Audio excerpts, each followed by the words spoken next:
This is what you might consider a fairly important vehicle. It's because they sell so damn many of them. This is Ford's cash cow. This is the F-150. Specifically, this is the all-new, mostly new, 2021 Ford F-150. All right back there? So on the surface, maybe the changes appear minimal. It's still a steel frame, aluminum body. It still has the same general looks, but how far can you stray? It's a pickup truck, so this is what they look like. The headlights are reworked. There's reworked elements all throughout the outside of this, and if you get one with the LED headlights, they move around like a luxury car. Luxury car prices come with that though. This red paint looks great, and specifically this trim I'm testing is a Lariat with the FX4 package and a 5-liter V8 under the hood. It's a good combination. It looks good, sounds great, and it gets up and goes. The big changes to the F-150 happened under the skin and inside the cabin space. So let's talk about the interior for a moment. This is nice. This is a nice place to be. There's an 8-inch screen on lesser trims, but this is not a lesser trim. This is a well-equipped Lariat FX4. So it has a gigundo, technical term, gigundo 12-inch screen. It's huge. It's crisp. It is running the latest Sync 4 infotainment system, and it works very well. Paired with my phone quickly, and then I have wireless Apple CarPlay up and running to jam my tunes through the upgraded B&O sound system. This is a nice setup. The seats, super comfortable. Heated and cooled, heated steering wheel, you know, all the goodies that you have come to expect from expensive, well-equipped pickup trucks these days. Now the gauge cluster in front of me is also a beautiful, crisp, very well done screen. Seriously, the speedometer is so huge. It's like when your parents have the mode on their phone for the text where it's like, all right, I got one of those memojis, and Jeff's doing great. This is not how my parents sound. I'm sorry, Mom and Dad, but for the purposes of this bit, this is how you are. Look at that! I can read it, because that's what the speedometer looks like. It's huge, but I appreciate it, how big it is and easy to read as I get older. So maybe I should make the joke about myself. So, cabin space, great. Plenty of room back there for a dog that moving around too much. I'm gonna have to vacuum out the seat because Pearl sheds like crazy. Sorry, Ford, I will vacuum that before I give this back to you. Now, the cabin is fantastic. The gauges are great. Visibility is actually really good too. I feel like it's easier to see out of this one than the last one. I could be making that up, but the way the hood slopes off at the front, the way that they've tried to minimize the A-pillars here so that there's good visibility, feels like a lot of glass. Nice greenhouse inside here, easy to see. And then, so Lariat sits at the middle of the road. Might as well talk pricing now. You know, XL, basic work truck, XLT, work truck, basic truck with a little bit more to it. Lariat is a $10,000 jump over the XLT, and you start getting into some nicer stuff. And then above that, you have, let's see, it goes King Ranch, then Platinum. Ooh, Porsche with a bike rack on it. Hell yeah, 993 with a bike rack? Mountain bike? Is that purpley color too? Okay, so, lost my train of thought. I believe it goes King Ranch, then Platinum, and then Limited. A lot of people think Platinum is above Limited or King Ranch is at the top of the hill, and that is not the case. The Limited is the fancy, schmancy, pantsy one of the bunch. All trims above the Lariat, I believe you can have with these first-class folding seats, which seem dumb to me, but I guess if you're on a job site and you need to take a nap, that's a nice thing to have. Another thing inside that I think is very stupid is the folding shift lever. But what about the workstation that folds flat so you have a flat console? That is very smart. This thing, the center console lid here, folding this way to have a flat workstation for laptops and writing and all that, that's great. The shift lever could just be push buttons and then it wouldn't need to go. That's dumb. It's gimmicky. Look what I can do. I do not understand this. This is just something extra to break, and I don't know. This seems very stupid to me. What is not stupid is the available 7.2 kilowatt onboard generator. So there are plugs galore in the back of this thing. There are plugs everywhere. You can run tools, you can charge batteries. that makes tons of sense for putting an F-150 to work. What are you doing back there? Tons of sense for putting one of these to work. I see 12 volt there, 120 volt with the 7.2 kilowatt. There's a smaller optional onboard generator. The 7.2 is the larger one of the two, and that adds a 240 30 amp outlet, I believe. I don't know if you can weld off 240, but you can power a lot off 240. So obviously these things can get expensive. An XL will start right around 30. I think a limited runs it all the way up to basically 70. This one is expensive as tested. I have the list somewhere. I'm gonna pull over because I'm gonna read some voiceover stuff too, which you don't care about. This one as tested, I believe, was $67,000. And then we can cut to me reading the list of why that is.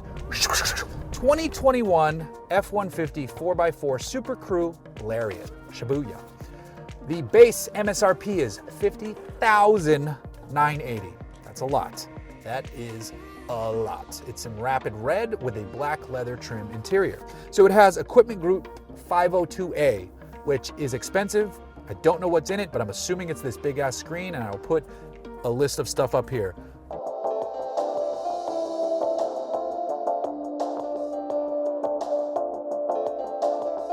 That's what that is. Rapid red is $395. The 5-liter V8 is $800. This has a 373 electronic locking rear axle. The tow technology package is $880, which is probably cameras and other good stuff. Power deployable running boards are $1,220. Ford's Copilot 360 Active 2.0 prep package, $995. I think that's all safety stuff. The Pro Power Onboard 7.2 kilowatt generator is $750. That feels like a no-brainer option, upgrade over the other one. The interior work surface is $165. I feel like they should just throw that in at the Lariat level. FX4 off-road package, wheels, tires, and some extra goodies, $1,005. That makes sense when you upgrade wheels and tires. Power liftgate, $695. That sometimes feels dumb, sometimes feels cool. Lariat Sport Appearance Package, $300. I think that probably is the blacked out badges on the side, which would be better than, chrome or something ugly. Wheel well liner, which I don't know why they don't include in these trucks, drives me nuts, is $180. And then the bed liner, spray in bed liner is $595. The vehicle, as tested with destination and delivery, is $67,575. That is tons of money. So there are many powertrain choices for the new F-150. 6 of them, in fact. 5 of them, though, are a carryover from the previous generation.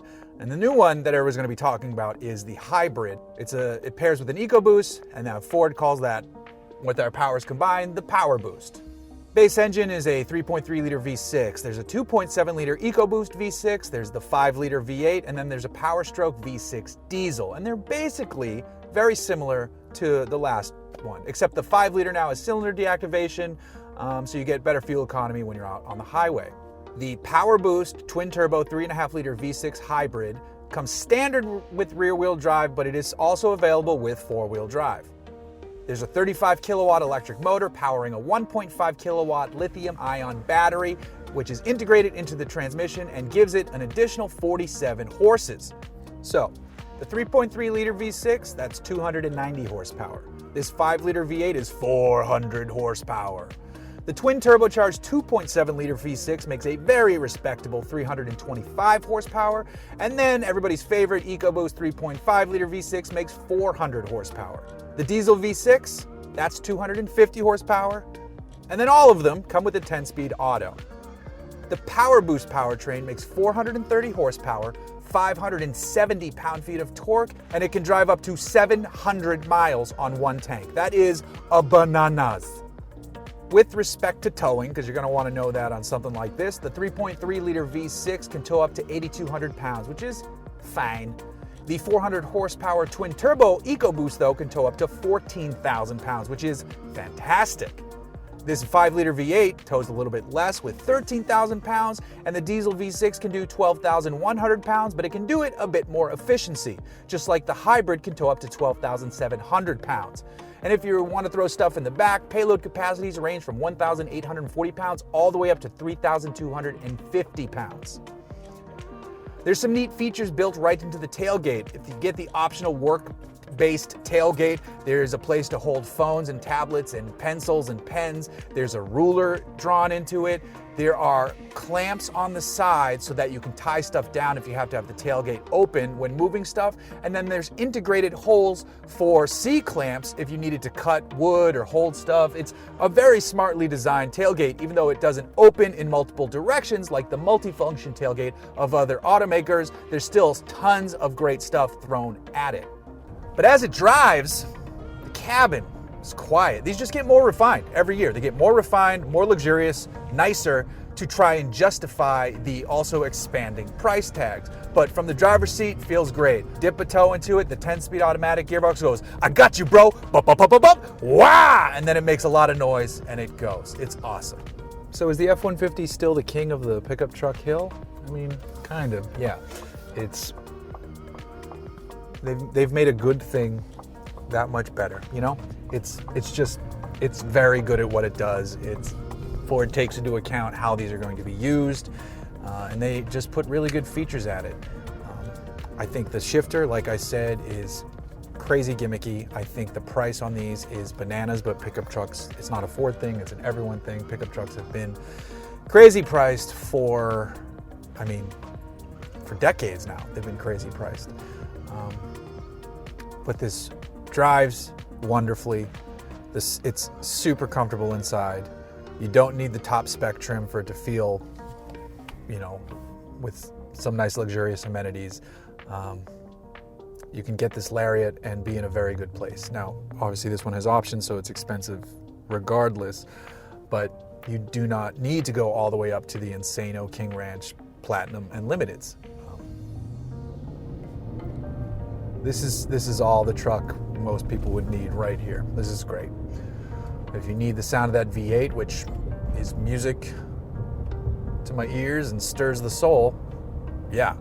Even though technically the 3.5-liter EcoBoost is probably the better option, and to be quite honest, I really want to test it because the hybrid might be the best option. The power numbers on it are great. The ability to go 700 miles on a tank is crazy. And then, you get the max generator specs, and you can power stuff and recharge things and keep everybody happy. Curious how that would work in maybe like an overlanding situation if you built one of these out and put a Dometic fridge back there, if you could just keep that plugged in all the time, or would that beat up on the generator? Lots of questions with respect to that, but I think that's something that people who like to go off-road and camp would be curious to know. Companies who build those things up, should get at it and see what you can do, what the capability is with one of those. Do you need to add inverters, or are you just plug it in and strap it down and rock and roll? Throw your beers and your meats and all your other stuff back there and head on into the hills for the weekend or a week or whatever. So, good looking, yep. Comfortable, yep. Expensive, certainly.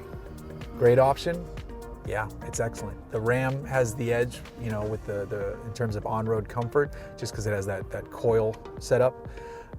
But this feels fine. I'm not bouncing around with nothing in the bed. It's not an unladen F-250 or something dumb like that. Very comfortable, very good machine.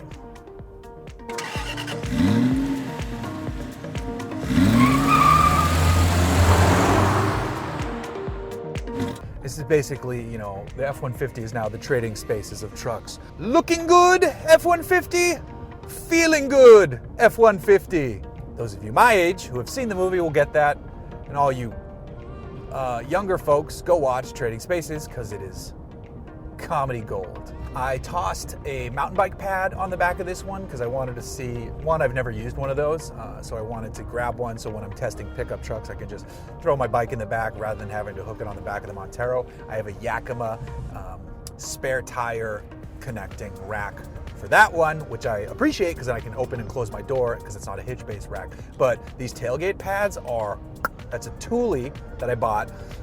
It's the latest Thule, and it looks like it can fit a ton of bikes because it has tons of straps. It hasn't moved. I had it on the freeway the other day with my bike back there. My bike didn't budge.